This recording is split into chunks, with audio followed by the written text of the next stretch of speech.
Hey guys, Dr. McClimon back with McClimon Chiropractic, and today we're going to talk about a disc bulge or a disc protrusion or herniation. Okay, so in the spine, guys, you got your jelly cushion here in between your bones.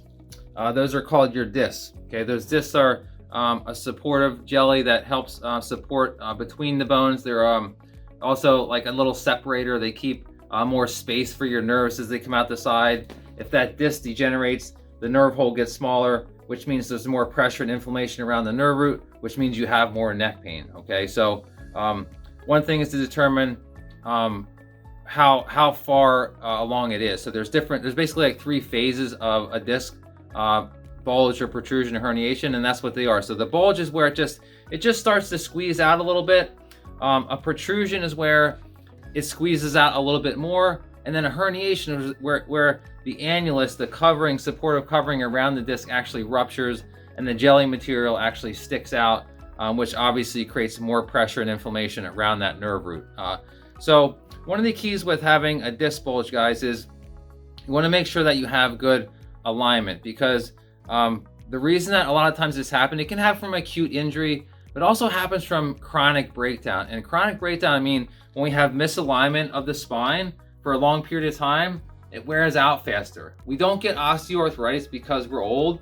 We get it because we have old misalignment. So you drive on a crooked tire, wears out faster. You live with a crooked spine, wears out faster. So improving that structure is so very important, especially earlier in life, because once you get that degeneration, that wear and tear process, you can't get rid of it. So once that disc degenerates, you can't get that back. And so what happens is when you have that breakdown and you have that disc bulge or protrusion, that creates more swelling and inflammation around the nerve root, and that gives you neck pain. So in chiropractic, we find where those are specifically through exam and x-ray, and we make specific adjustments to improve the alignment of the spine, which decreases the pressure on that nerve root, reducing the inflammation and lessening your pain.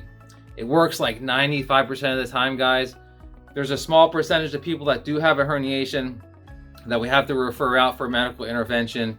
It does happen. There are limitations to matter, but most patients, guys, under care do get better with specific chiropractic care. So disc bulge, disc protrusion, disc herniation, they're real things. They happen, but they happen a lot less when you actually take care of your spine throughout your life. Spinal hygiene is just as important, if not more important, than dental hygiene. Trust me. So that's your tip, guys. That's talking about disc bulge, disc protrusion. They can happen. They can really ruin your life. One other thing, they will hurt a lot more when you're in extension. If you have a bulge in your neck, it's going to hurt to move your head backwards, because as you move your head backwards, it closes that space. As you move your head forward, it opens that space. And so there's less pressure. So again, guys, just a little tip on the structure there, but taking care of your spine early in life, throughout life, helps maintain a healthier spine. If you do get in a position where you have an injury to the disc, we're really great at helping that reduce pain and restoring the quality of your life. That's your tip today, guys, and we'll see you on the next video. God bless.